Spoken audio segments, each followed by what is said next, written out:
Ultra violet glass, UV glass అంటాం. So ఈ మధ్య ఎక్కువగా పాపులర్ అయింది ఈ గ్లాస్ అన్నమాట.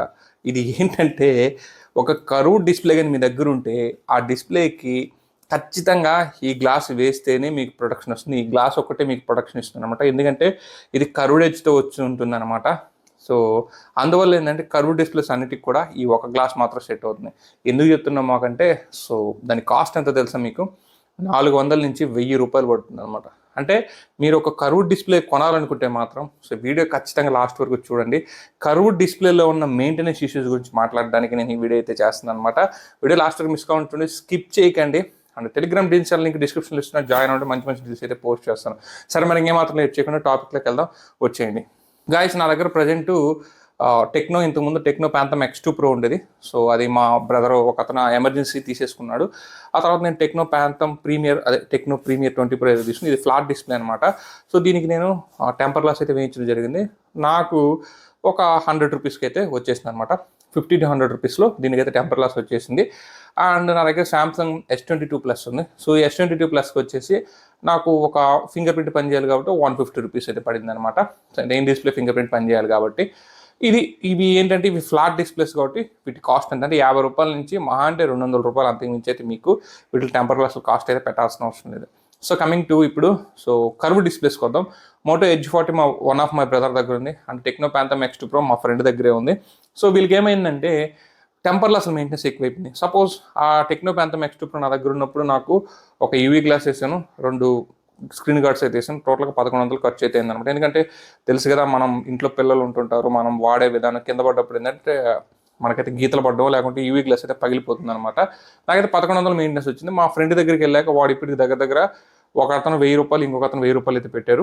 సో ఇక్కడ ఇన్ ద సెన్స్ ఏంటంటే ఇది ఒక 3-4 మంత్స్లోనే వాళ్ళకి అంతంత ఖర్చు వచ్చింది. ఇంకా ఇయర్స్ లెక్కన వేసుకోండి ఎంత ఖర్చు వస్తుందో.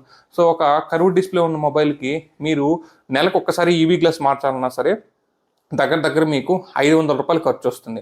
ఓకేనా? అండ్ ఇంకొక దీంట్లో ఒక చిన్న డ్రాబ్యాక్ ఏంటంటే కర్వ్ డిస్ప్లేస్లో, ఒకవేళ మీరు యూవీ గ్లాస్ ఫ్లిప్కార్ట్లోనే ఎక్కడైనా కొన్నప్పటికీ చీప్గా 300-400 కొన్నప్పటికి కూడా ఆఫ్టర్ మార్కెట్లో మీరు వెళ్ళి వేయించాలంటే దాన్ని అంత ఈజీగా వేరు, చాలా టిపికల్ అనమాట.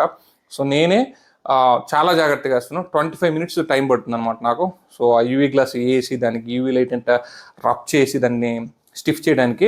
సో ఈ విధంగా చూస్తే ఒక యూవీ గ్లాస్ బయట వేస్తే 100 నుంచి 200 రూపాయలు ఛార్జ్ చేస్తున్నారు ఏంటి వేసినందుకే.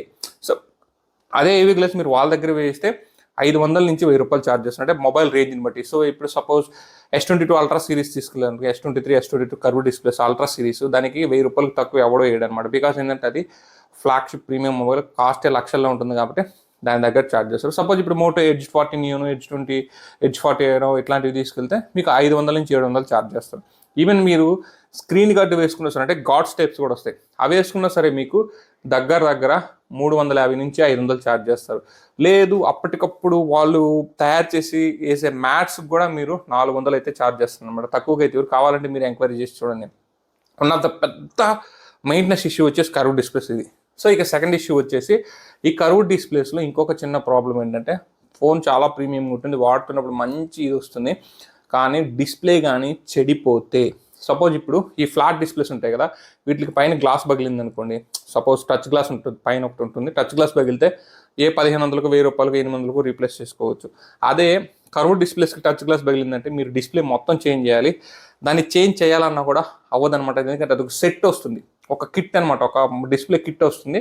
సో కాబట్టి మీరు తప్పనిసరిగా మామూలు ఫ్లాట్ డిస్ప్లేలో వచ్చే POLED ప్యాన్లు, AMOLED ప్యాన్లు, అదే కర్వ్ డిస్ప్లేలు ఇస్తే 3000 రూపాయలు తేడా ఉంటుంది. సపోజ్ ఇప్పుడు ఈ మొబైల్కి నాకు ఒక 6000కి డిస్ప్లే వస్తే, అదే నేను దీని సిరీస్లో వచ్చిన ఇంకో ఫోన్ కర్వ్ డిస్ప్లే తీసుకుంటే నాకు 10,000-11,000 అయితే పడుతుంది అనమాట. ఇది ఒక రెండో మెయింటెనెన్స్ ఇష్యూ. ఖచ్చితంగా కర్వ్ డిస్ప్లే కాస్ట్ చాలా ఎక్కువ ఉంటుంది. ఈవెన్ OnePlus ఈ మధ్య లైన్స్ వచ్చాయి కదా 70 Pro వాటిలో, వాళ్ళు కానీ అడిగితే మీకు తెలుస్తుంది. సో కర్వ్ డిస్ప్లేస్కి 18,000-20,000 అయితే ఛార్జ్ చేస్తున్నారు. అదే OnePlus 11 ఇట్లాంటి ఫ్లాట్ డిస్ప్లేస్కి 7,000-8,000కే పని అయిపోతుంది. అంటే డిఫరెన్స్ ఉంటుంది, బట్ కర్వ్ డిస్ప్లే అనగానే కాస్ట్ అయితే విపరీతంగా చేంజ్ అయిపోతుంది. ఇక మూడో దీంట్లో ఉన్న ప్రాబ్లం ఏంటంటే, మీరు ఎప్పుడైనా సరే కర్వ్ డిస్ప్లే ఉన్న మొబైల్కి ఒక పర్ఫెక్ట్ పౌచ్ కొన్నారా? ఎక్కడైనా దొరుకుతుందా? సో 100% దొరకదు. ఎందుకంటే ఈ కర్వ్ ఏదైతే ఉందో, సో వాళ్ళు కంపెనీ వాళ్ళు ఇచ్చే స్క్రీన్ గార్డ్ పౌచ్ ఏదైతే ఉంటుందో అది మనకి ఒక సైడ్ అంతా కూడా మీకు తెలిసే ఉంటుంది. సో సైడ్ అంతా కూడా టోటల్గా కట్ అయి ఉంటుంది. కింద పడ్డప్పుడు ఇంకా తొందరగా బ్రేక్ అయ్యేదానికి స్క్రీన్ డిస్ప్లే ఛాన్స్ ఉంది, ఎందుకంటే మనకి ఇదైతే ఫుల్గా ప్రొటెక్ట్ అయి ఉంటుంది కదా ఇక్కడ. బట్ కర్వ్ డిస్ప్లేకి ఈ సైడ్ అయితే ఏమి ఉండదు, సో ఓపెన్ అయితే ఉంటుందన్నమాట. ఒకవేళ మీరు బయట ఆఫ్లైన్లో ఉన్నా సరే అది కరువుని ఇట్లా వచ్చినా సరే కరువుని మొత్తాన్ని కవర్ చేస్తుంది. సో అప్పుడు మీరు ఏమవుతుందంటే ఆ కరువు డిస్ప్లేని ఎంజాయ్ చేయలేరు అనమాట. ఖచ్చితంగా దానికి పౌచెస్ కూడా చాలా ఇబ్బంది, చాలా క్రిటికల్గా ఉంటాయి, అంత ఈజీ అయితే కాదు.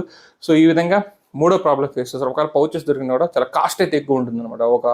దీనికి ఒక 100 150కి వచ్చే ఈ పౌచ్ వచ్చేసి దగ్గర 400 500 పెట్టి కొనాలి. ఇది ఒక చిన్న మెయింటెనెన్స్ ఇష్యూ ఉంది. సో కర్వ్ డిస్ప్లే మీరు మెయింటైన్ చేస్తున్నారంటే ఆల్మోస్ట్ ఆల్ మీరు యాపిల్ ప్రో మ్యాక్స్ మెయింటైన్ చేసినట్టే ఈ మెయింటెనెన్స్ చేసేది ఇష్యూ ఉన్నాయి. సో ఇప్పుడు మీకు అందరికీ డౌట్ రావచ్చు, మరి యాపిల్ వాళ్ళు ఎందుకు భయ్యా కర్వ్ డిస్ప్లేస్ లాంచ్ చేయకుండా ఫ్లాట్ డిస్ప్లేస్ లాంచ్ చేస్తున్నారంటే, సో యాపిల్ అనేది షేప్స్ ఎలా ఉంటాయో మీరు ఒకసారి గమనించండి, చాలా పర్ఫెక్ట్గా. సో పట్టుకున్నప్పుడు మంచి ఇన్హాన్స్ ఫీల్, చాకోబార్ పట్టుకున్న ఫీలింగ్ అయితే వస్తుంది కదా, ఆ షేప్స్ అయితే కర్వ్ డిస్ప్లే పెట్టినప్పుడు సైడ్ ఎడ్జెస్ దగ్గర అయితే మిస్ అవుతుంది అనమాట. అండ్ టాప్లో బాటంలో కూడా 3D కర్వ్ చేయాలంటే ఖచ్చితంగా టోటల్ ఫ్రేమ్ ఆర్కిటెక్చర్ అంతా మార్చాలి. సో అటువంటి విషయాలు కాంప్రమైజెస్ వల్ల యాపిల్ అయితే ఫ్లాట్ డిస్ప్లేస్లోనే వస్తుంది. ఇంకొక 3-4 సిరీసెస్ కూడా మీరు కర్వ్ డిస్ప్లేస్లో ఎక్స్పెక్ట్ చేయలేదు, ఫ్లాట్ డిస్ప్లేనే వస్తుంది. ఇది ఒక ప్రాబ్లం అనమాట. అంటే కర్వ్ డిస్ప్లేకి వెళ్ళిపోతే టోటల్ ఫ్రేమ్ అంతా కూడా మీకు కర్వ్ వచ్చేయాలి. సో అప్పుడు ఏంటంటే ఎవరైతే ఇట్లాంటి ఫోన్స్ పట్టుకోవాలనుకుంటారో, ఇన్ హ్యాండ్ ఫీల్ బాగుండాలి, మంచి కర్వీ నేచర్, లైక్ ఒక Apple 15 Pro Max 14 Pro Max మంచి స్టిఫ్గా ఎలా పెడితే అలా నిలబడిపోతాయి కదా, అటువంటి చాకోబార్ ఫోన్స్ బాక్సీ డిజైన్స్ కావాలనుకుంటారు వాళ్ళకైతే కర్వ్ డిస్ప్లేస్లో అదైతే దొరకదనమాట. సో ఇవి దీంట్లో నెగిటివ్స్ నేను చెప్పాను. అండ్ ఏంటి భయ్యా నువ్వు వాడుతున్నావు కదా నెగిటివ్స్ చెప్పావు అంటే, నేను ఖచ్చితంగా చెప్తున్నాను, కర్వ్ డిస్ప్లే ఇచ్చే ఇన్ హ్యాండ్ ఫీల్ కానీ, ఆ కర్వ్ డిస్ప్లే ఆ ఫీల్ కానీ ఇట్లాంటి ఫ్లాట్ డిస్ప్లేస్ అయితే చాలా బాగుంటుంది, నెక్స్ట్ లెవెల్కి తీసుకెళ్తాయి. సో మీరు చేతిలో పట్టుకున్నప్పుడు కానీ ఆ కర్వ్ మనం టచ్ చేసినప్పుడు కానీ మంచి ఫీల్ అయితే వస్తుంది అనమాట. ఆ ఒక్కదానికైతే మాత్రం 100% కర్వ్ డిస్ప్లేస్ అయితే ఫిదా. నాకు చాలా బాగా ఇష్టం కర్వ్ డిస్ప్లేస్. సో కాకపోతే మా బ్రదర్ సడన్గా అతని ఫోన్ ప్రాబ్లం రావడం వల్ల, మా ఫ్రెండ్ బ్రదర్ది, సో అతనికైతే ఫోన్ నేను ఇచ్చేసాను. అంటే ఇచ్చేయడం అంటే సమ్ సేల్ చేశాను అనమాట. సో తర్వాత నేను మళ్ళీ ఈ ఫోన్ తీసుకోవడం జరిగింది, ఎందుకంటే సెకండరీ మొబైల్ కింద వాడుతున్నాను. అంతేగాని కర్వ్ డిస్ప్లేస్ నాకు నచ్చవని కాదు, బట్ ఈ మెయింటెనెన్స్ ఇష్యూస్ అయితే ఉంటాయి. ఇది మీరు కొంచెం మైండ్లో పెట్టుకుని నెక్స్ట్ కర్వ్ డిస్ప్లే కొనాలనుకుంటే ఆలోచించుకొని కొనుక్కోండి. అండ్ కర్వ్ డిస్ప్లేస్ని ఇంకొక అదనపు ఆకర్షణ ఏంటంటే, సో మీరు వీడియోస్ చూసేటప్పుడు ఆ కర్వ్ మీద ఫ్లోటింగ్ అయితే చాలా బాగుంటుంది. సో ఫుల్ మీ దగ్గర ఉన్న కర్వ్ డిస్ప్లే కానీ ఫుల్గా వీడియో సపోర్ట్ చేసే 100% స్క్రీన్ ఆస్పెక్ట్ రేషియో సపోర్ట్ చేసే పని అయితే మాత్రం మంచి విజువల్ ఎక్స్పీరియన్స్ అయితే తీసుకోవచ్చు అనమాట. ఇది కూడా అట్లా చాలా మంచి పాయింట్. అండ్ ఇంకొక పాయింట్ ఏంటంటే, దీంట్లో అడ్వాంటేజ్ కింద చెప్పుకోవాలంటే, ఎవరైనా సరే ఈ ఫ్లాట్ డిస్ప్లేస్లో స్క్రీన్ క్వాలిటీని కాంప్రమైజ్ అవుతారేమో కానీ, అంటే కొంచెం రిఫ్రెష్ రేట్ తగ్గించడము, పిక్సెల్ డెన్సిటీ తగ్గించడం, పీపీఐ తగ్గించడము, ఇంకేదైనా దీంట్లో కాంప్రమైజ్ అవుతారు కానీ కర్వ్ డిస్ప్లేలో కాంప్రమైజ్ కలరు. ఎందుకంటే అది తయారు చేసేది మన శాంసంగ్ బాబాయ్ ఒక్కడే.